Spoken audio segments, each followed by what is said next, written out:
Selamat pagi warga GKJ Gandaria yang terkasih. Apa kabar?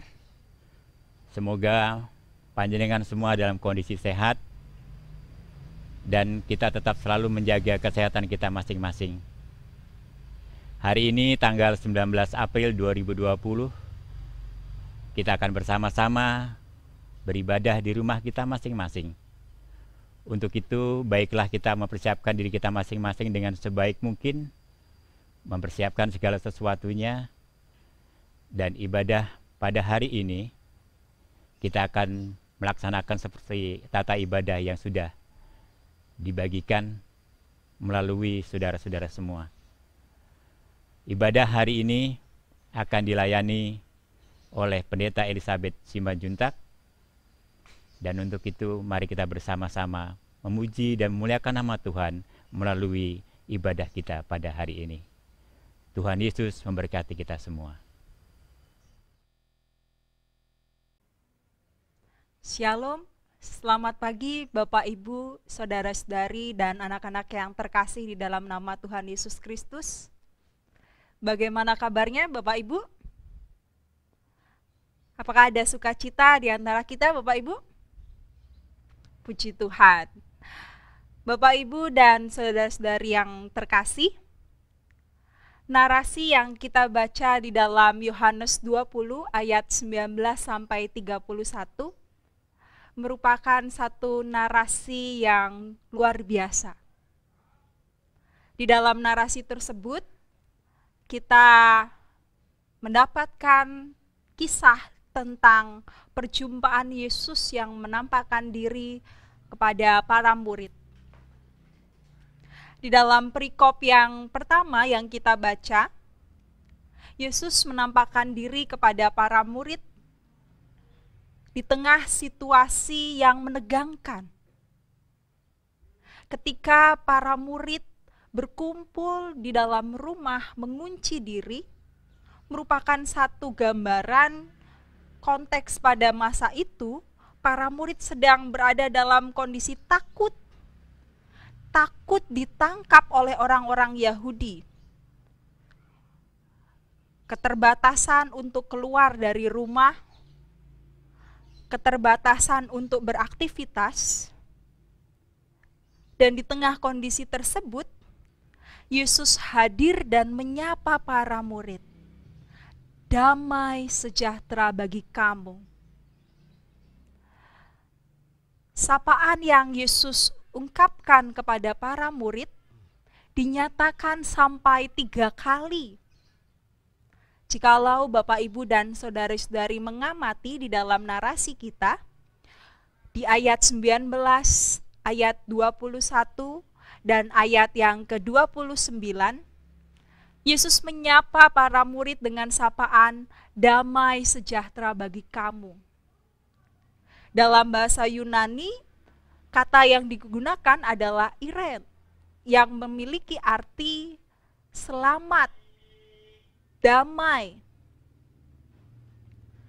Ibu bapak dan saudara-saudari yang terkasih, sapaan yang Yesus ungkapkan kepada para murid tidak hanya sebatas agar para murid merasa ketenangan, merasa aman dari mara bahaya, tetapi juga merupakan satu doa bahwa yang terbaik dari Tuhan dirasakan oleh para murid. Yesus tidak hanya sebatas mengungkapkan damai sejahtera saja, Bapak Ibu.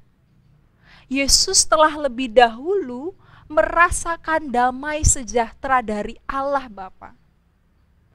Yesus tidak hanya sebatas mengatakan damai sejahtera, karena Yesus menyadari dan mengalami sendiri situasi damai dari Allah.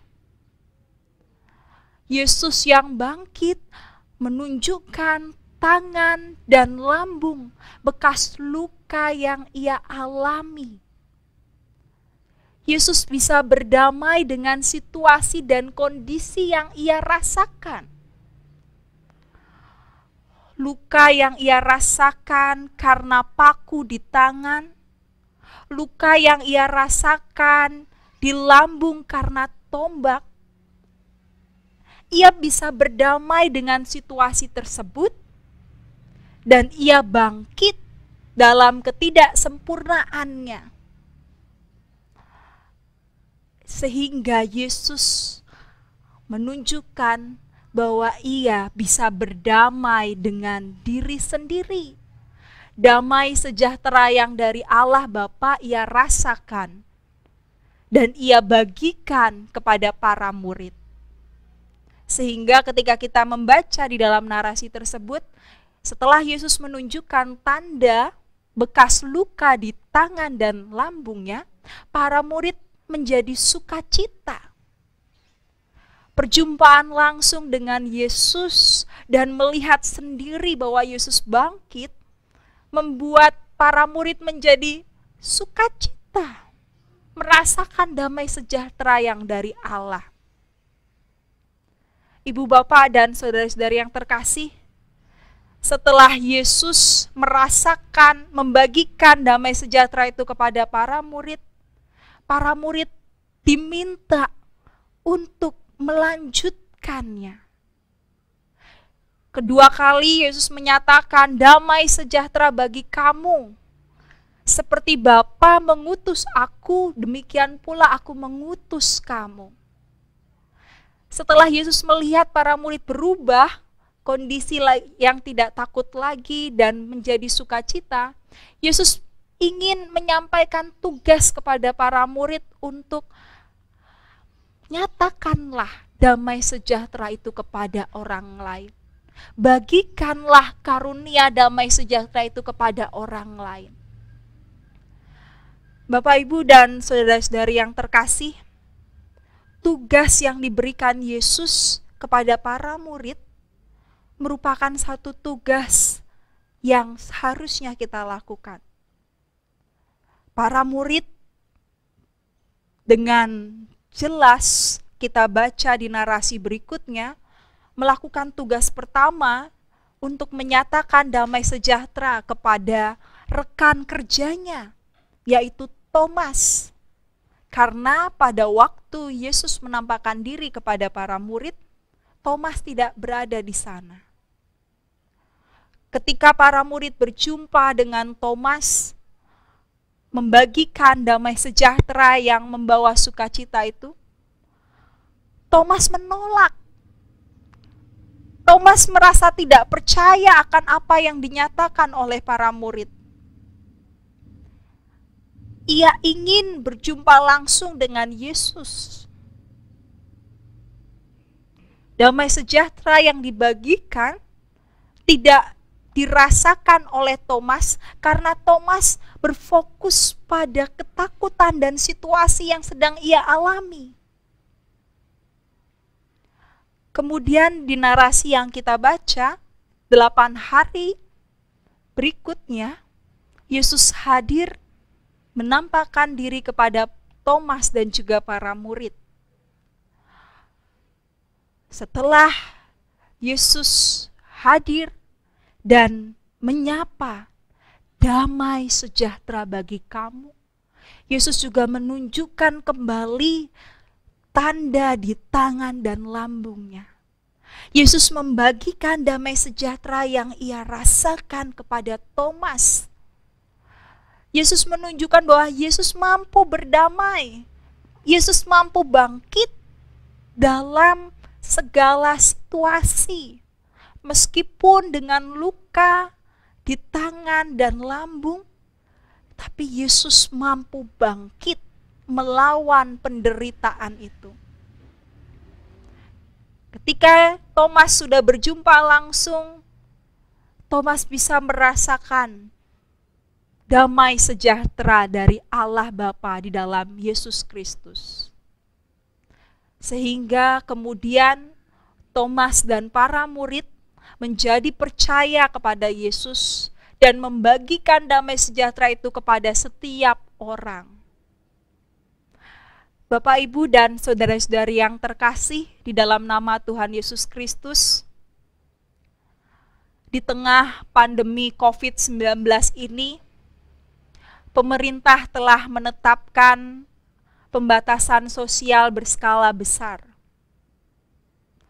Mungkin selama kurang lebih 1 bulan ini, di antara kita mulai merasakan bosan, di antara kita mulai merasa takut untuk keluar rumah, di antara kita mungkin mulai mengalami kecemasan melalui narasi yang kita renungkan pada pagi hari ini.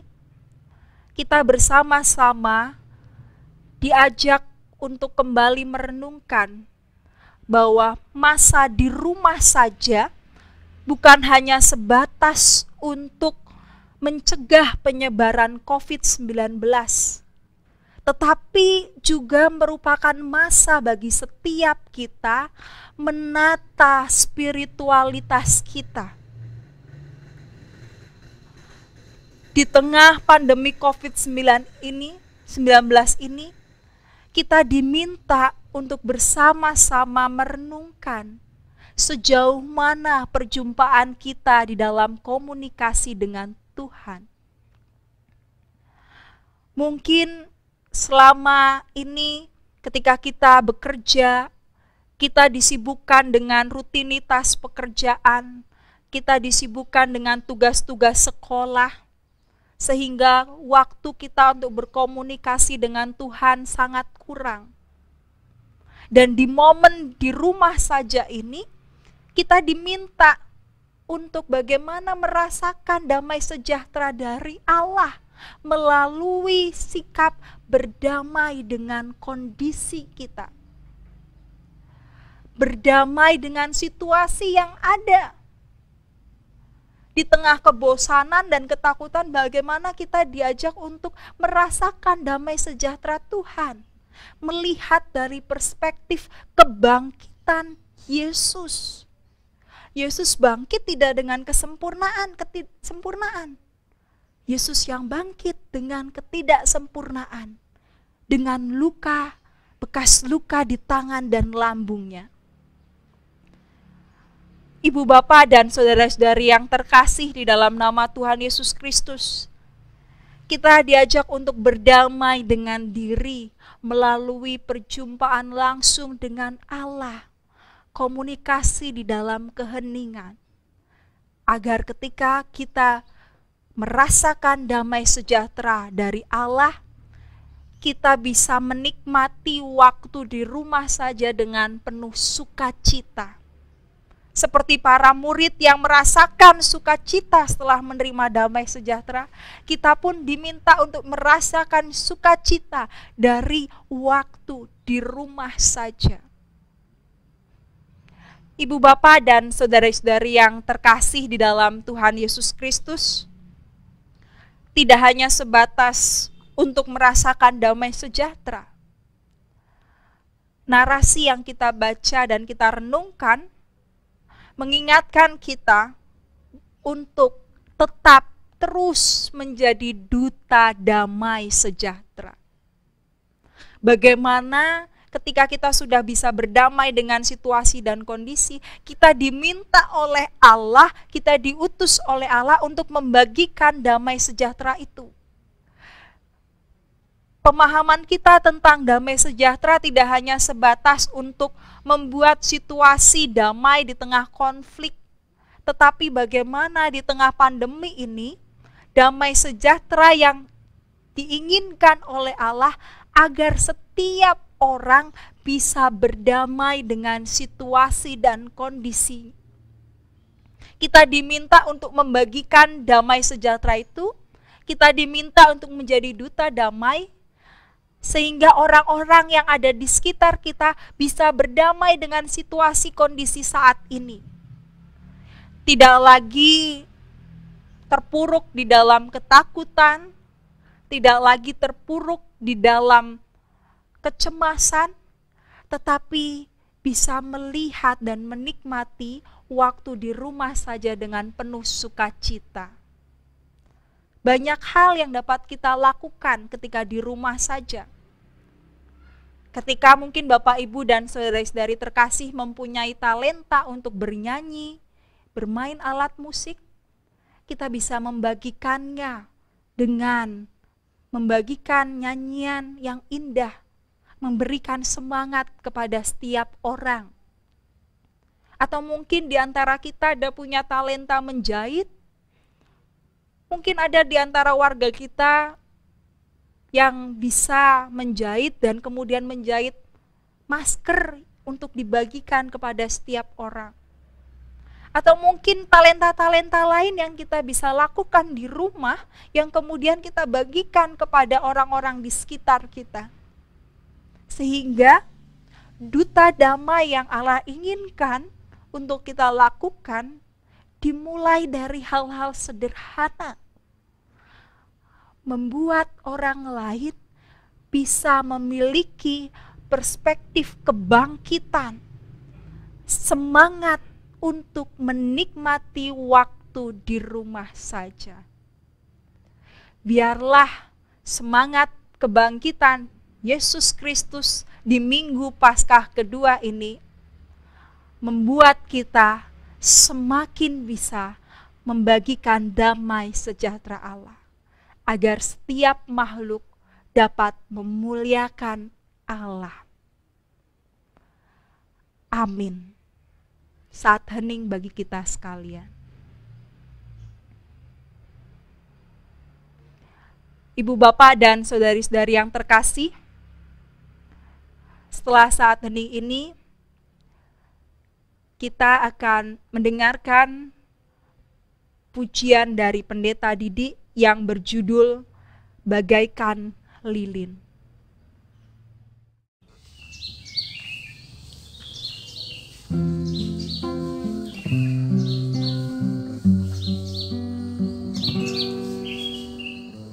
Bagaikan lilin yang menyala-nyala, memberi kehangatan tiap insan. Terangnya lembut, jauh menembus kelam, begitu indah jiwa milik Tuhan.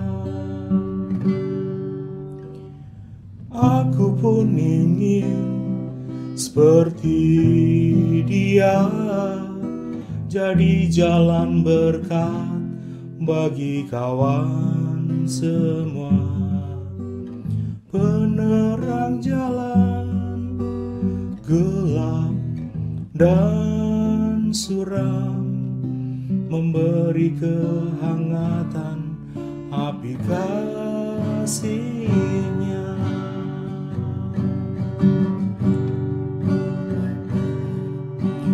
Haleluya, hosana sang Raja,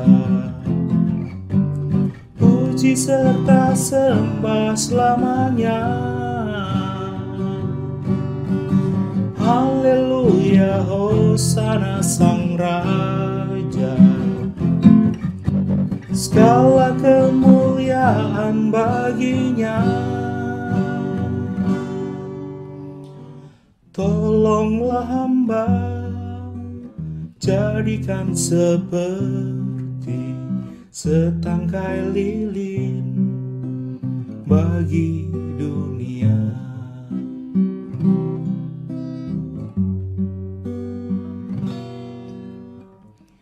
Aku pun ingin seperti Dia, jadi jalan berkat bagi kawan semua, penerang jalan gelap dan suram, memberi kehangatan api kasih-Nya.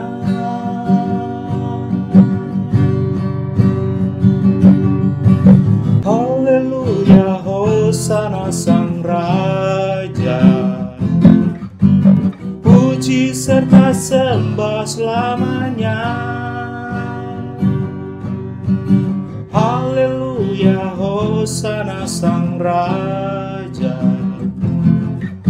segala kemuliaan baginya.